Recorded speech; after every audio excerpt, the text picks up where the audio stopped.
மூஷிகவாகன மோதகஸ்த சாம்பரகர்ண விளம்பித சூத்ர வாமன ரூப மகேஸ்வரபுத்திர விக்ன விநாயக பாத நமஸ்தே. ஜெய் கணேச பாகிமாம், ஸ்ரீகணேச ரக்ஷமாம். ஸ்ரீ பகவதி யூடியூப் சேனல் நேயர்களுக்கு ஹரிஹர சர்மாவின் பணிவான நமஸ்காரங்கள். சக்தி ஜோதிட குழுவின் சார்பாக குரோதி வருஷம் ஆவணி மாத பலன்களை பற்றி பார்ப்பதற்காக வந்திருக்கின்றோம். அடியேன் சக்தி சோமையாகிய நானும் ஐயா டாக்டர் ஹரிஹர சர்மா ஐயா அவர்களும் டாக்டர் KS ஐயங்கார் அவர்களும் வந்திருக்கின்றோம். இந்த ஆவணி மாதங்கிறது 17/8/2024 முதல் 16/9/2024 வரைக்கும் உள்ள காலகட்டத்துக்கு உண்டானது. அதுக்குண்டான கிரக நிலைகளும் அந்த மாதத்தில் உள்ள விசேஷ நாட்களையும் ஐயா டாக்டர் ஹரிஹர சர்மா ஐயா சொல்லுவாங்க. அனைவருக்கும் ஹரிஹர சர்மாவின் பணிவான நமஸ்காரங்கள். நாம் ஒவ்வொரு மாதமும் மாத பலன்கள் பார்க்குறோம், அதே போல் வருஷ பலன்கள் பார்க்குறோம், அதே போல் கிரக பயிற்சிகள் பார்க்குறோம். ஆங்கில வருஷமும் பார்க்குறோம், தமிழ் வருஷமும் பார்க்குறோம். அதை தவிர மெல்ல செல்லும் கிரகங்கள், விரைவாக செல்லும் கிரகங்கள், சனி பயிற்சி பலன்கள் பார்க்குறோம், ராகு கேது பயிற்சி பலன் பார்க்குறோம், குரு பயிற்சி பலன் பார்க்குறோம். இப்போ கடந்த காலகட்டங்களில் கூட சனி வக்ர பலன்கள் பார்த்தோம். இப்போ நாம் பார்க்க போகிறது ஆவணி மாத பலன்கள். அது என்ன சாமி, ஆவணி மாதத்தில் விசேஷம், ஆடி போனால் ஆவணி வந்தால் நல்லது நடக்கும் அப்படின்றது நம்மளுடைய ஜோதிட சாஸ்திரத்தில் உள்ள வழக்கு மொழி. அது என்ன அப்படின்னாக்க, ஆடி மாதத்தில் 18ஆம் பெருக்கு அப்படின்னு வரக்கூடிய காலகட்டங்களில் நம்மளுடைய உற்றார்கள், உறவினர்கள், சொந்தக்காரங்க, அதே போல் மாமன், மைத்திரன், அத்தை பொண்ணுங்கள்லாம் வரக்கூடிய காலகட்டங்கள். ஒரு தீர்த்த நதிக்கரையோரம், அதாவது புண்ணிய கஷேத்திரம், காவேரி, கங்கா, யமுனா, இது மாதிரி இந்த கஷேத்திரங்களில் இவங்கள்லாம் சந்திக்கும் பொழுது, ஒருத்தருக்கு ஒருத்தர் பார்த்து கொள்ளும் பொழுது திருமணத்திற்கு உண்டான காலகட்டங்கள் அந்த நாள்லேருந்தே தொடங்குது. அதே என்ன சாமி, ஆடியில் கல்யாணம் பண்ண மாட்டாங்களே? ஆடியில் கல்யாணம் பண்ண வேண்டிய தேவையில்லை. நேருக்கு நேர் ஒரு பொது இடத்துல பார்த்து பேசக்கூடிய வாய்ப்பை கொடுக்கறது இந்த ஆடிப்பெருக்கு என்ற 18ஆம் பெருக்கு. இதில் எல்லாரும் பார்த்து பேசி வச்சுட்டு ஆவணி பிறந்த விட்டு நம்ம திருமணத்திற்கு உண்டான வேலையை, நிச்சயதார்த்தத்துக்கு உண்டான வேலையை பார்க்கலாம் அப்படின்னு தொடங்கக்கூடிய காலகட்டங்கள் ஆவணி. ஆவணி வந்தாலே திருமண நாட்கள் தொடங்க ஆரம்பிச்சிடும், மண்டபங்கள், முகூர்த்தங்கள் எல்லாமே வர ஆரம்பிச்சிடும். அப்படி பார்க்கும்பொழுது இந்த ஆவணி மாதத்தில் என்னென்ன விசேஷ தினங்கள் வருது அப்படின்னு பார்ப்போமா? ஆவணியில் பொறுத்தளவுக்கு பிறக்கிறது 19/8, ஆவணி பிறக்கிறது 17/8/2024. உயர்ந்த கிழமையான சனிக்கிழமையில் உயர்ந்த நட்சத்திரமான பூராட நட்சத்திரத்தில் இந்த ஆவணி மாதம் பிறக்குது. இது எது வரையிலும் இருக்குது அப்படின்னு பார்த்தோம்னாக்க 16/9/2024 வரலும் இருக்குது. இதில் விசேஷ தினங்கள் அப்படின்னு பார்க்கும்பொழுது ஆவணி பிறந்த 2வது நாளே ருக் யஜுர் உபகர்மா. அது என்ன ருக் யஜுர் உபகர்மா? வேதங்களில் ருக்வேதம், யஜுர்வேதம், சாமவேதம், அதர்வண வேதம் அப்படின்னு 4 வேதங்கள் இருக்குது. இதை பொறுத்தளவுக்கு இந்த பிராமண சமுதாயத்தை சேர்ந்தவங்க பூணூல் மாற்றி கொள்ளக்கூடிய காலகட்டங்கள். இந்த நம்மளுடைய சமுதாயத்திலே பொறுத்தளவுக்கு ஆண்களுக்கு அப்படின்னு ஒரு பண்டிகை உண்டு அப்படின்னாக்க இந்த உபகர்மா தான். அதுலேயும் பார்த்தோம்னாக்க ருக்வேதத்தை சார்ந்தவங்களுக்கு பூணல் மாற்றி கொள்ளக்கூடிய காலம், எஜுர்வேதத்தை சார்ந்தவங்களுக்கு பூணல் மாற்றி கொள்ளக்கூடிய காலம். சரி, அதுக்கு அடுத்தது பார்த்தோம்னாக்க 22/8/2024 ஸ்ரீ மகா சங்கடகர சதுர்த்தி. இதை தவிர நம்ம ரொம்ப நாளாக ஒருத்தவங்க நினச்சிக்கிட்டு இருப்போம், ஏதாவது ஒரு காணி நிலமாவது வாங்கணும், வாடகை வீட்டிலே கஷ்டப்பட்டுக்கிட்டு இருக்கிறோமே அப்படின்னு நினச்சிக்கிட்டு இருக்கவங்களுக்கு வாஸ்து பூஜை போடக்கூடிய நாள் அப்படின்றது 22/8/2024. அதுவும் டைம் பர்டிகுலராக சொல்கிறேன். இந்த டயத்தில் பண்ணினோம் அப்படின்னாக்க வீடு கட்டுறதுல எந்த விதமான தடையும் தாமதமும் வராது. ஏன்னு கேட்டிங்கன்னா, ஒரு சில பேர் நேரம் சரியில்லாமல் ஆரம்பித்தாச்சு அப்படின்னாக்க அந்த வீடு இழுத்துக்கிட்டே போகும். அப்போ பண்ண வேண்டிய நேரம் அப்படின்றது மத்தியானம் 2:31 மத்தியானம் 4:01. என்ன சாமி, அதில் ராகுகாலம், யமகண்டம், குளிகம் வந்தால் பார்க்கணுமா? பார்க்க வேண்டிய தேவையில்லை. வாஸ்து புருஷன் நித்திரை விடுற நேரத்தில் அது என்ன நாளாக இருந்தாலும் சரி, அது அஷ்டமி, நவமி, பிரதம, கரிநாள், ராகுகாலம், யமகண்டம், குளிகை இதெல்லாம் கவலைப்பட வேண்டிய தேவையில்லை. அந்த டயத்தில் வாஸ்து நித்திரை விடுற நாள் வீட்டுக்குண்டான மனை பூஜை போடும் பொழுது வீட்டுக்குண்டான அத்தனை தடங்கல்களும் கேட்ட இடத்துல பணம் கிடைக்கும், கேட்ட இடத்துல லோன் கிடைக்கும், கரெக்டாக வேலை முடியும். அடுத்தது பார்த்தோம் அப்படின்னாக்க 5/9/2024. இந்த 5/9/2024 அப்படின்றது சாமவேதத்தில் உள்ளவங்க உபகர்மா, அதாவது பூணல் மாற்றி கொள்ளக்கூடிய காலகட்டங்கள். இதை தவிர 7/9 விநாயகர் சதுர்த்தி. நம்மளோட பொறுத்தளவுக்கு தேசத்தை ஒருங்கிணைக்கிறதுக்காக பாலகங்காதர திலகர் அவர்கள் கொண்டு வந்தது விநாயகர் சதுர்த்தி. எப்படின்னு கேட்டிங்கன்னாக்க வீட்டில் ஒரு நாள் வைப்பாங்க. ஆனால் அந்த பொறுத்தளவுக்கு அந்த ஊரில் உள்ளவங்க எல்லாரும் கூடி ஒவ்வொரு தெருமுனைகளையும் விநாயகர் வச்சு விநாயகர் வழிபாடு பண்ணும் பொழுது அந்த மக்களை ஒருங்கிணைக்கக்கூடிய ஃபங்க்ஷனாக கொண்டு வந்தது பாலகங்காதர திலகனால் கொண்டு வந்த விநாயகர் சதுர்த்தி. அது வர்றது 7/9/2024. அதுக்கு அடுத்தது பார்த்தோம்னாக்க 12/9/2024 ஆவணி மாத மூலம். அது ஆவணி மூலம் அப்படின்னாக்க என்ன அப்படின்னாக்க எம்பெருமான் சிவபெருமான் பரியை நெறியாக்கிறது, நெறிய பரியாக்கக்கூடிய நிகழ்வு நிகழ்ந்த காலகட்டம் அப்படின்றது இந்த ஆவணி மூலம். அதுக்கு அடுத்தது பார்த்தோம்னாக்க 15/9/2024 நம்மளோட சகோதரர்களான கேரள மாநிலத்தை சேர்ந்த மக்கள் அத்தனை மக்களும் கொண்டாடக்கூடியது. அது எந்த மக்களாக இருந்தாலும், அது கிறிஸ்தவர்களாக இருந்தாலும் சரி, முஸ்லீமாக இருந்தாலும் சரி, இந்துக்களாக இருந்தாலும் கொண்டாடக்கூடியது பொன் ஓணம் பண்டிகை. இது கேரள கவர்மெண்ட்னாலேயே கொண்டாடப்படுகிறது. இதில் என்ன அப்படின்னாக்க வாமனருடைய ஜெயந்தியும் அன்னைக்கே வருது.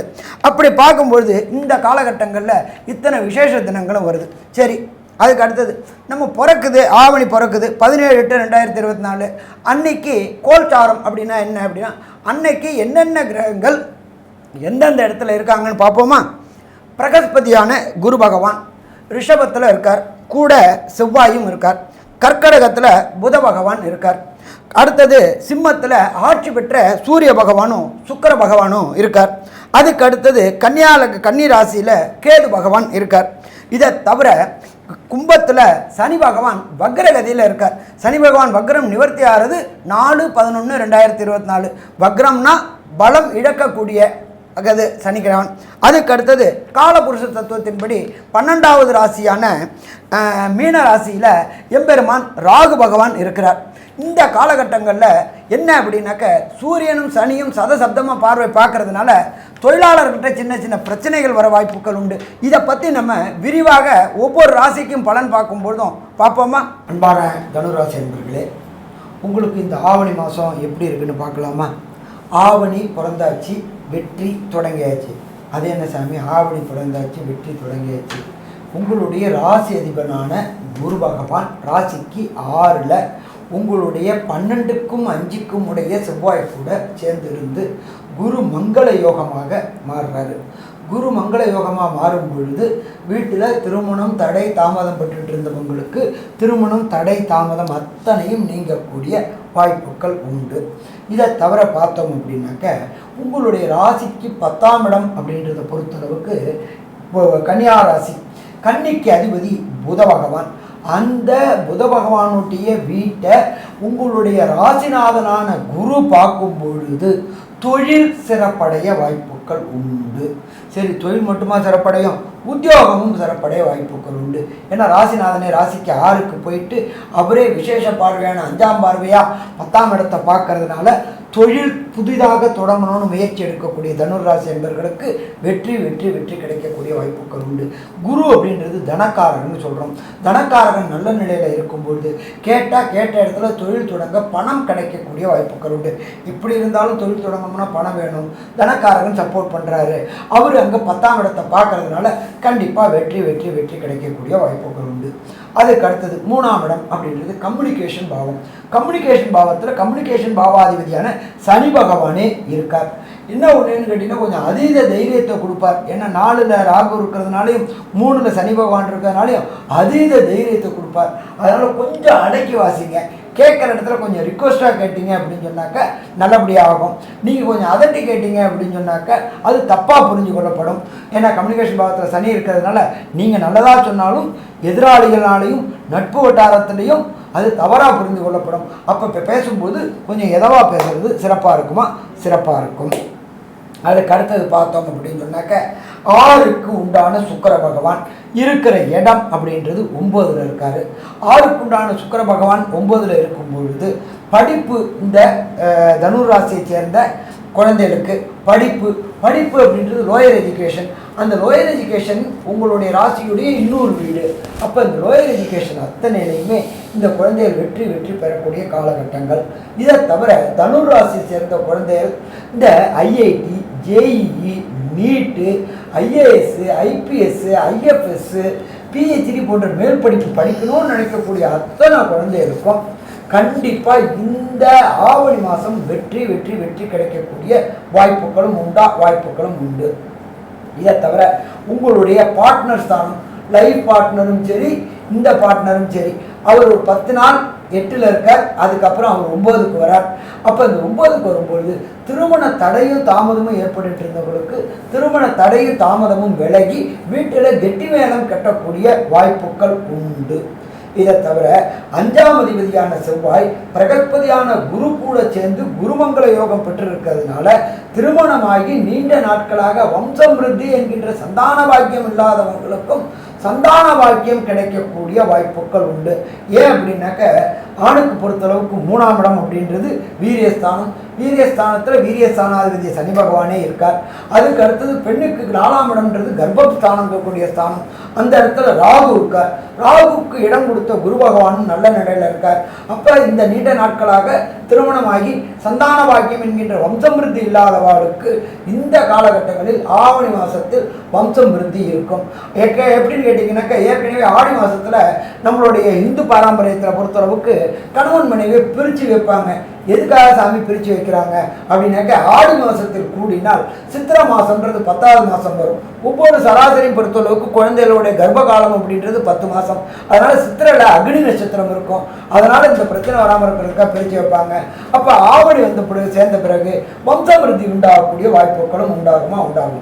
ஸோ மொத்தத்தில் பார்த்தோம்னா தனுர் ராசி என்பவர்களுக்கு இது ஏற்றமான காலகட்டம்னு சொல்லலாமா? ஏற்றமான காலகட்டம்னு சொல்லலாம். சரி, இந்த ஆவணி மாதத்தில் தனுர் ராசியில் உள்ளவங்களுடைய தாய் தந்தையருடைய உடல்நலம் எப்படி இருக்கும் அப்படின்றத பற்றி நம்மளுடைய அஸ்ட்ரோ கேஎஸ் ஐயங்கார் அவங்க விளக்கமாக சொல்லுவாங்க.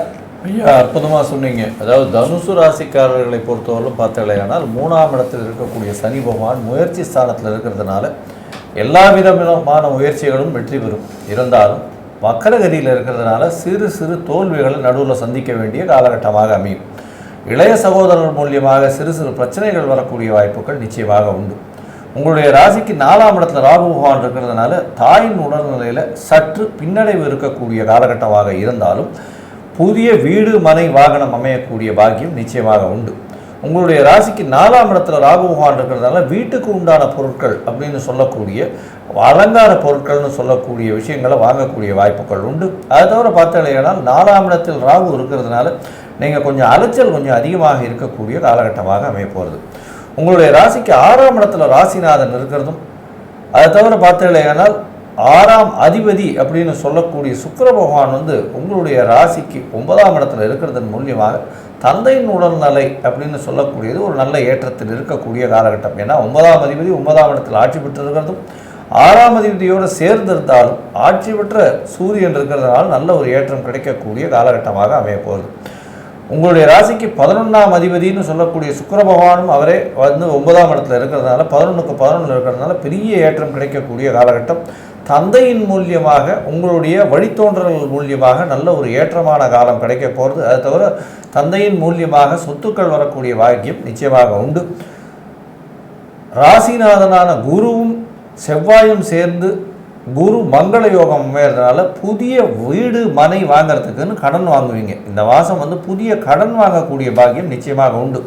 இதன் மூலியமாக பார்த்தாலேயானால் உங்களுக்கு புதிய கடன் அமையும். அதன் மூலியமாக வீடு மனை வாகனம் அமையக்கூடிய வாய்ப்புகள் நிச்சயமாக உண்டு.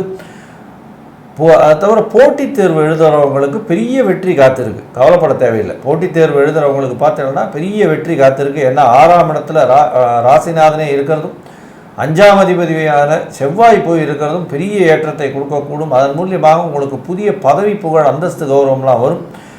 மேல் படிப்பு படிக்கிறவங்களுக்கு நல்ல ஒரு ஏற்றம் இருக்கும். அதை தவிர இந்த பேங்கிங் செக்டரில் இருக்கிறவங்க, ரியல் எஸ்டேட் செக்டரில் இருக்கிறவங்க, அக்கௌண்ட்ஸு, பேங்கிங் அக்கௌண்ட்ஸு, அதை தவிர ப்ரொஃபஸர், எஜுகேஷன் இண்டஸ்ட்ரியில் இருக்கிறவங்க இவங்களுக்கெல்லாம் புதிய வேலை மாற்றங்கள் கிடைக்கக்கூடிய வாய்ப்புகள் உண்டு. இந்த காலகட்டத்தில் பார்த்தாலேயானால் வேலை மாற்றங்கள் கிடைக்கும். வீட்டை விட்டு வெளியில் போகக்கூடிய வாய்ப்புகள் நிச்சயமாக இருக்கும். வீட்டை விட்டு பிரிந்து இருக்கக்கூடிய வாய்ப்புகளும் நிச்சயமாக உண்டு. அக்கௌண்ட் செக்ஷனில் அக்கௌண்ட்ஸ் பார்க்குறவங்க, ஆடிட்டட் அக்கௌண்ட்ஸ் பார்க்குறவங்க, இது கம்பெனி அக்கௌண்ட்ஸ் பார்க்குறவங்க, அதை தவிர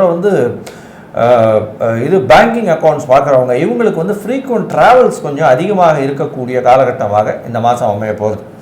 இந்த மாதத்தில் பார்த்தீங்கன்னா உங்களுடைய முயற்சிகள் ஏற்கனவே சொன்ன சனி பகவான் ஆட்சி பெற்று இருக்கிறதுனால வெற்றிகள் வரும், இருந்தாலும் மக்கரகதியில் இருக்கிறதுனால சிறு சிறு தடங்கள் இருந்தாலும் வெற்றிகள் வரும் அப்படின்னு சொன்னேன். சில காலகட்டம் இந்த மாதத்தில் வந்து புதிய முயற்சிகளை தவிர்ப்பது நல்லது அப்படின்னு சொல்லக்கூடிய காலகட்டங்கள் சந்திராஷ்டம காலகட்டங்கள்னு சொல்கிறோம். இந்த காலகட்டங்களில் என்னென்ன செய்யலாம், எந்தெந்த நாட்கள் வருது, இந்த மாதத்தில் வந்து எந்த தெய்வத்துக்கு பரிகாரம் பண்ணலாம் அப்படின்றத நம்ம ஐயா கிட்ட கேட்போம். ரொம்ப அற்புதமாக சொன்னீங்க ஐயா, 2 பேருமே ரொம்ப அற்புதமாக சொன்னீங்க. இப்போது தனுசு ராசிக்காரர்களுக்கு வந்து சந்திராஷ்டம தினங்கள் அப்படின்னு சொல்லக்கூடிய நாட்கள் வந்து இந்த தனுசு ராசிக்கு 8ஆம் இடமான கடகத்திலற சந்திரன் சஞ்சரிக்கக்கூடிய காலத்தை சந்திராஷ்டம தினம்னு சொல்கிறோம். இந்த சந்திராஷ்டம தினம் 8ஆம் இடத்துல சஞ்சரிக்கிற போது மன கிளேசங்கள் ஏற்படும், நிலை தடுமாற்றங்கள் வரும். அந்த காரணத்துக்காக வந்து புதிய முயற்சிகள் எதுவும் செய்ய வேண்டாம். அதே மாதிரி பிரயாணங்களை தவிர்க்கிறதும் நல்லது. அது போக உங்களுடைய பார்ட்னரோ சொந்தக்காரங்களோ தெரிஞ்சவங்களோ அவங்ககிட்ட பேசுகிற போது கூட அந்த 2 நாட்களில் வந்து முக்கியமான பிரச்சனையாக இருந்தால் கூட பேசாமல் அந்த 2 நாட்களை தவிர்க்கிறதும் அதுவும் நல்லதாக இருக்கும். இல்லைன்னா 2 வார்த்தையில் வந்து முடிச்சுக்கிட்டு அதுக்கப்புறம் மற்ற காரியங்கமாக இது முடிஞ்சதுக்கப்புறம் பேசிக்கிறலாம்னு விட்டுறணும். அதுமாரி பண்ணினீங்கன்னா வந்து உங்களுக்கு வரக்கூடிய தீமையில் இருந்து நன்மையாக மாற்றி பயனடைய முடியும் அப்படின்னு சொல்கிறோம். அது எந்தெந்த நாட்கள் வருது அப்படிங்கிறத வந்து தனுசு ராசிக்காரர்களுக்கு வந்து 30/8/2024 வெள்ளிக்கிழமையும் 31/8/2024 சனிக்கிழமையும் 1/9/2024 ஞாயிற்றுக்கிழமை இன்னைக்கு வந்து 11:48 வரைக்கும், இரவு 11:48 வரைக்கும் இருக்குது. இந்த காலகட்டங்களில் தவிர்க்கிறது வந்து மிக மிக நல்லது. ரெண்டாவது வந்து உங்களுக்கு வந்து 31/8 அன்னைக்கு வந்து சுக்கிரன் நீச்சமாயிடுறார். அந்த சுக்கிரன் நீச்சமாகிற போது என்னென்னு கேட்டிங்கன்னா உங்களுக்கு வந்து சுக்கிரன் வந்து 6க்கும் 11க்கும் உடையவர். அவர் வந்து 10ஆம் இடத்துல போய் நீச்சம் அடைகிறார். அப்போ சில பாதிப்புகள் அந்த 10ஆம் இடத்துல வந்து 6க்கும் 11க்கும் உடையவர் நீச்சம் அடைகிறதுனால, அதுவும் கேதுவோடு சேர்ந்து நீச்சம் அடைகிறதுனால சில பாதிப்புகள் வந்து சுக்கிரனால் வரலாம் இந்த மாதங்களில். அதனால் கஞ்சனூரில் போய் சுக்கிர பகவானுக்கு போய் வெள்ளிக்கிழமைகளில் வந்து அர்ச்சனை பண்ண முடிஞ்சவங்க அர்ச்சனை பண்ணுங்கள், தான தர்மங்கள் பண்ணுங்கள். இதெல்லாம் வெள்ளிக்கிழமை அன்னைக்கு கஞ்சனூர் போய் பண்ணிட்டு வந்தீங்கன்னா இந்த சுக்கிரனால் வரக்கூடிய பாதிப்புகளில் இருந்து மாறி நல்ல நிலைமைக்கு வரும் அப்படிங்கிறத சொல்கிறோம். மேற்கொண்டு உள்ள விவரங்களை நம்முடைய கேஎஸ் ஐயங்கார் அவங்க சொல்லுவாங்க. ஐயா, தனுசு ராசியை பொறுத்தவரையிலும் ராசிநாதனும் செவ்வாயும் சேர்ந்து 6ஆம் இடத்துல இருக்கிறதுனால வெற்றிகள் எல்லாமே உறுதியாக உண்டு. உங்களுக்கு புதிய கடன் அமையும், புதிய வீடு மனை அமையக்கூடிய பாக்கியம் நிச்சயமாக உண்டு. புதிய வேலை அமையக்கூடிய வாய்ப்புகள் நிச்சயமாக இருக்கும். வேலையில் ப்ரமோஷன் வரக்கூடிய வாய்ப்புகள் நிச்சயமாக உண்டு. இடத்தை விட்டு இடம் மாறக்கூடிய வாய்ப்புகளும் நிச்சயமாக இருக்கும். உங்களுடைய ராசிக்கு பார்த்தலையானால் இந்த ஆவணி மாதத்தில் படிக்கக்கூடிய மாணவர்கள் வெளியூர் வெளிமாநிலம் வெளிநாடு செல்லக்கூடிய பாக்கியம் உண்டு. போட்டித் தேர்வில் நிச்சயமாக வெற்றி பெறுவார்கள். இந்த தனுசு ராசிக்காரர்களின் தாயின் உடல்நிலையில் நல்ல ஒரு ஏற்றம் இருக்கும். தந்தையின் உடல்நிலை நல்ல ஒரு ஏற்றத்தில் இருக்கக்கூடிய காலகட்டமாக இருக்கும். தாயின் உடல்நிலை சற்று பின்னடைவு இருக்கும். ஏன்னா 4ஆம் இடத்துல ராகு இருக்கிறதுனால உங்களுடைய உடல்நிலையை கொஞ்சம் ஜாகிரதையாக பார்த்துக்கணும். சூட்டின் வழியாக பிரச்சனைகள் வரும். அதை தவிர வந்து இந்த இனிப்பு பண்டங்கள் கொழுப்பு சத்தின் மூலியமாக பிரச்சனைகள் வரக்கூடிய வாய்ப்புகள், ஏன்னா 6ஆம் இடத்திலே குரு பகவான் போய் இருக்கிறதுனால கண்டிப்பாக இருக்கும்.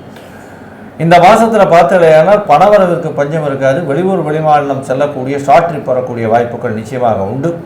அதை தவிர வந்து இந்த மாதத்தில் அரசாங்க சம்பந்தமாக ஒரு நல்ல ஒரு அந்யோன்யமான காலமாக இருக்கக்கூடிய காலகட்டமாக இருக்கும். அரசாங்க வேலை கிடைக்கக்கூடிய காலகட்டமாகவும் இந்த மாதம் அமைய போகிறது. எதிர்பாலினத்தவர் மூலியமாக சிறு சிறு தொந்தரவு வரும். பார்ட்னர்ஷிப் பிஸ்னஸில் பின்னடைவு கொஞ்சம் இருக்கக்கூடிய காலகட்டமாக மொத்தமாக அமைய போகிறது. மொத்தத்தில் இந்த தனுசு ராசிக்காரர்களுக்கு நல்ல ஏற்றமான மாதம் இருந்தாலும் உடல் நிலையிலும் புதிய கடனிலும் கொஞ்சம் ஜாகிரதையாக இருக்கிறது நல்லது அப்படின்றது இந்த சக்தி ஜோதிட குழு சொல்லுது. நன்றி, நமஸ்காரம். ஸ்ரீ பகவதி யூடியூப் சேனல் பார்த்த அன்பர்களுக்கு நன்றி. இதே போன்று ஆன்மீக தொடர்புடைய ஜோதிட தொடர்புடைய தகவல்களை தொடர்ந்து நீங்கள் பெற ஸ்ரீ பகவதி யூடியூப் சேனலை சப்ஸ்கிரைப் செய்யுங்கள் மற்றும் அருகில் உள்ள பெல் ஐகானை அதை அழுத்தினீர்கள் என்றால் தொடர்ந்து என்னுடைய சேனலை பார்க்க முடியும். நன்றி, நமஸ்காரம்.